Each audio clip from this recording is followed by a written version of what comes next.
Our guest today is Professor George Wilding, professor of genito-unitary medical oncology and former vice president of the interdisciplinary and clinical research at the University of Texas in the center of MD Anderson. Welcome, Professor Wilding. Great to have you. Thank you for having me. Excellent. We've been discussing recently, and there is more and more discussion about the national cancer plans and national cancer policy. You have great experience and great perspective, not only from the United States, but I know you are also very much active across the globe, including Poland, Hungary, and Mexico and China. So we would like to build and capture some of your experiences in the area of the best systems, how to tackle and how to manage the systems in the area of oncology. And one particular area is the proper balance between the prevention and the treatment. Can you please share with us your thoughts? What do you think should be the proper balance? If we think about allocating our resources, how much of the resources should be allocated to prevention and how much to treatment in order to optimize the outcomes? Well, I think that's a really excellent point. And as we can see in the past and into the current circumstances, a great emphasis has been placed on treating existing cancer patients. And oftentimes those cancer patients are being diagnosed with very advanced disease. Where our ability to have an impact or cure the cancer is much more limited. Clearly, we've seen through efforts around the world that data is showing that if we focus on preventing the cancer or diagnosing it at a much earlier stage, that we can have much greater impact. Unfortunately, most health systems emphasize their budget towards the more advanced patients and much less towards the prevention. So I do think, as you've pointed out, that we need to come back into balance and recognize that we can have a much greater impact, a much greater bang for our buck of trying to emphasize prevention and early diagnosis.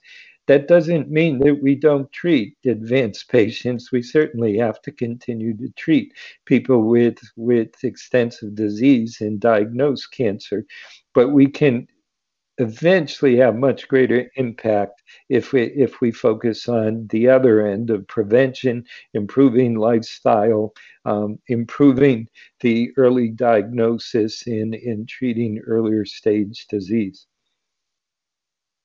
Thank you so much. Some of the numbers are really striking because we hear about the data showing that approximately 3% of our all resources invested into the fight against the cancer is directed towards the prevention. Why is it so out of balance? Don't people see the results, or is it not sexy to talk about prevention? Is it because of the temperament of the decision makers? Is it more visible or maybe faster to see the results from treatment rather than from the prevention? Where is this coming? Because on one hand, we understand it's how important it is. On the other hand, we don't see people following the path. Right. I think there are many factors, and it depends on which disease and which policy you wish to implement. With tobacco, we clearly are also dealing with a substance that people become addicted to. So even if they see the information, even if they see the poor outcomes or the dire circumstances, we have to deal with a matter of addiction. And even those people that wish to quit smoking have difficulty doing that. So in that instance, we have a matter of addiction. We have matter that for many, many years, the tobacco industry was very powerful politically and in its resources to advertise and try to promote smoking, particularly in younger people. I think that people are realizing just the impact of tobacco alone on cancer and cardiovascular disease and many aspects of our health, that we need to do something about tobacco. And we're seeing more and more policies of increasing the age at which it's legal to buy tobacco, or trying to educate young people at a stage before they start smoking, because once they start smoking, then you deal with the addiction aspect. There are many other aspects that we could prevent cancers. The introduction of an HPV vaccine and HPV associated cancers being prevented by that. The data are accumulating in enormous ways to show that that can be effective. And many countries are making it their policy that young people become vaccinated. And in that hurdle, step by step, is being overcome. The issue of sun exposure. Many of us are of an age where you did not have sunscreens, and many people suffered sunburns when we were young that make us at risk of melanoma at our age. Many young people, because of appearance and cosmetics, of looking nice with a tan, like to go to suntan booths, and the data is very strong that if you use suntan boots, if you have a peeling sunburn when you were a teenager, you significantly increase the chance of developing melanoma. And in fact, in Poland, the rate of melanoma in young people is rising significantly. In fact, during one of our visits to Poland 3 or 4 years ago, close to the University of Warsaw, we saw a billboard advertising suntan boots. So they're effective at approaching younger people.